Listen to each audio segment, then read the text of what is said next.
عشرہ مغفرت کا ہے، پہلا رحمت، دوسرا مغفرت، اور تیسرا گناہوں سے جہنم سے آزادی۔ آخری عشرہ جہنم سے آزادی کا ہے۔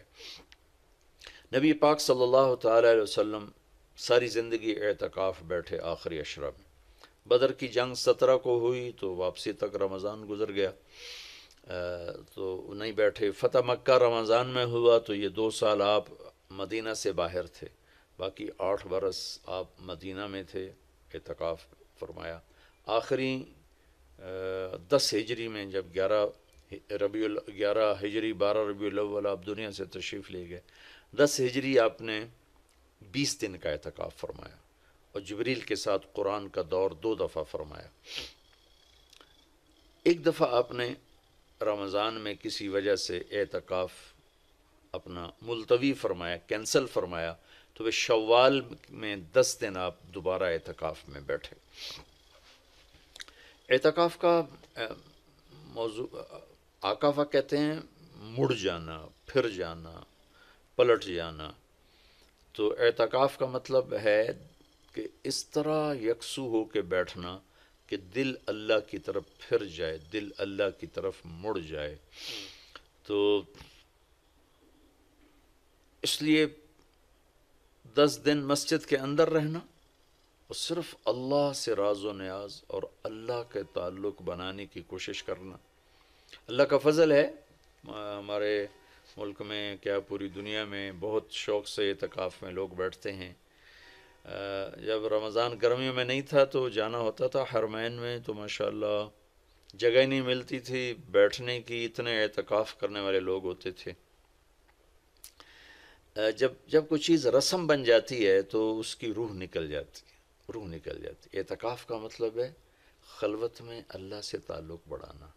لیکن جب وہ اعتکاف ہی ایک مجلس بن جائے اور اعتکاف بھی ایک بھیڑ بن جائے تو وہ اعتکاف نہیں رہتا، نہ اس کا وہ مقصد پورا ہوتا ہے اور نہ اس کا وہ اجر ملتا ہے جو اس پر رکھا گیا ہے کہ ایک دن کا اعتکاف جہنم سے 3 خندق دوری ہے، اور ایک خندق کا فاصلہ زمین آسمان کے برابر ہے۔ تو اعتکاف کا صحیح فائدہ تب ہے جب آپ بیٹھنے سے پہلے علماء سے پوچھ لیں کہ کیسے بیٹھنا ہے، کیا طریقہ ہے۔ ہاں، میں مسائل تو اتنی تفصیل سے اب یہاں نہیں بتا سکتا، کوئی اتنے لمبے چوڑے مسائل ہیں بھی نہیں۔ مسجد کی پابندی کرنی ہے، مسجد سے بغیر ضرورت کے نکلیں گے تو اعتکاف ختم ہو جائے گا، بس اتنی سی بات ہے۔ ہاں، ایک چیز جو اعتکاف کو بہت زیادہ خراب کر رہی ہے وہ یہ موبائل فون ہے۔ اب ہم چاہ رہے ہیں کہ ہمارا اور اللہ کا تعلق قائم ہو جائے، اور یہ موبائل نے تو زندگیاں خراب کر دی ہیں، نجی زندگیاں خراب ہو گئی ہیں، تعلق خراب ہو گئے ہیں، اور صحتیں خراب ہو گئی ہیں۔ بہت زیادہ اس کا استعمال ہے ہماری قوم میں۔ میں اتنا پھرا ہوں یورپ امریکہ میں، سوائے ضرورت کہ کبھی کسی کے ہاتھ میں موبائل نہیں دیکھا۔ یہاں دیکھو ہاتھوں میں موبائل پکڑ، 2 موبائل پکڑ کے چل رہے ہیں، کوئی کاروباری بھی نہیں ہے، کوئی بڑے زیادہ مصروف بھی نہیں ہیں، 2 3 موبائل رکھے ہوئے ہیں۔ اس قدر احمقانہ حرکتیں ہیں، گاڑی چلاتے ہوئے موبائل سنتے جا رہے ہیں۔ ہو میرا ایک بہت پیارا دوست اس حادثے کا شکار ہوا کہ سامنے والا وہ یہ تو اپنی صحیح لائن پہ جا رہا تھا، وہ اس پہ چڑھ گیا، اس کا تو کھیل رہا اور میرے ایک دوست قیمتی کی جان چلی گئی۔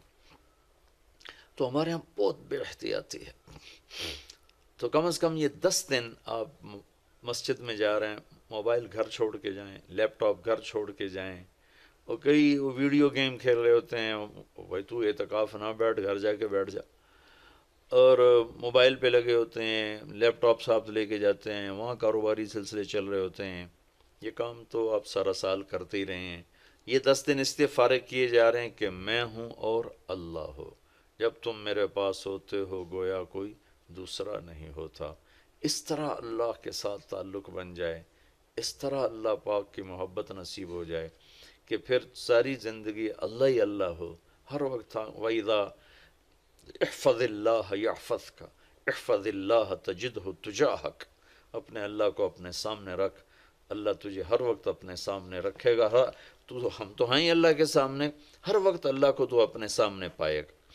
تو اعتکاف میں یہ بھیڑ اور رنگ برنگے کھانے اور لمبے چوڑے دسترخوان اور بے حساب افطاری سحری، یہ ساری چیزیں اس کی روحانیت کو ختم کرنے والا۔ میں یہ نہیں کہتا کہ اس کا اجر انشاءاللہ ملے گا، لیکن ایک نوجوان ماشاءاللہ اکثر نوجوان، یہ فیصل مسجد اسلام آباد میں تو سینکڑوں لوگ اکٹھے ماشاءاللہ اعتکاف میں بیٹھے ہوئے ہوتے ہیں۔ تھوڑی جو بھائی اعتکاف میں بیٹھنا چاہتے ہیں، یہ میری چند گزارشات کو ضرور سامنے رکھیں۔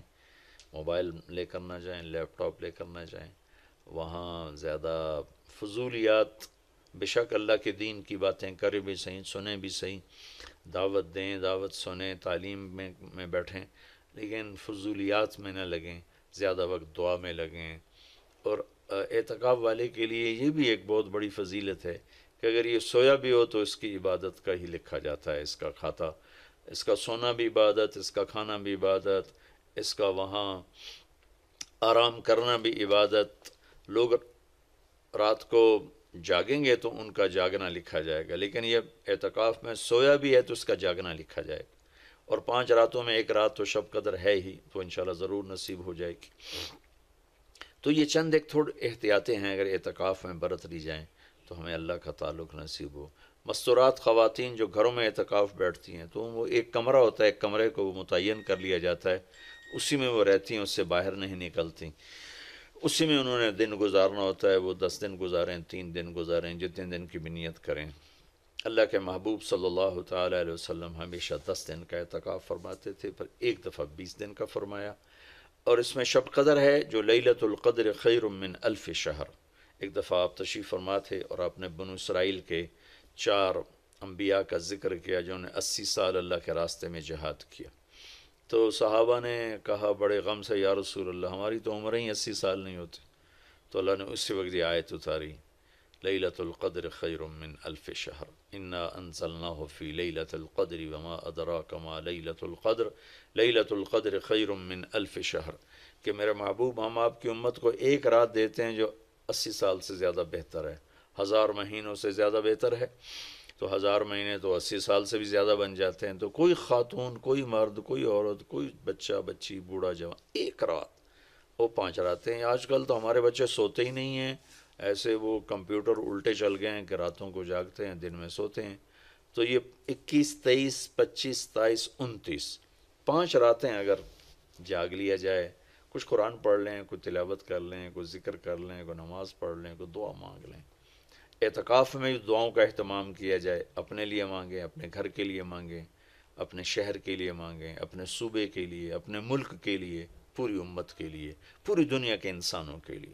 ساری دنیا کے انسان، 700 کروڑ انسان ہمارے انسانی بھائی ہیں۔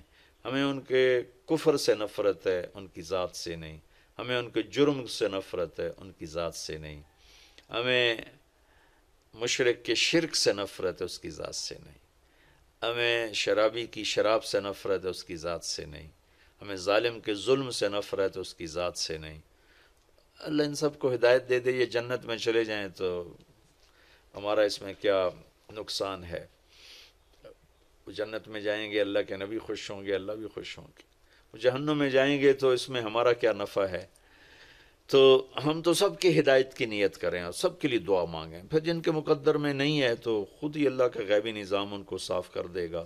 جن کے مقدر میں ہے اللہ تعالیٰ ضرور ان کے لیے خیر کے فیصلے فرمائے گا۔ تو دعاؤں کا اہتمام کیا جائے، اور خاص طور پر اس ملک کے لیے، یہ ہمارا دیس ہے،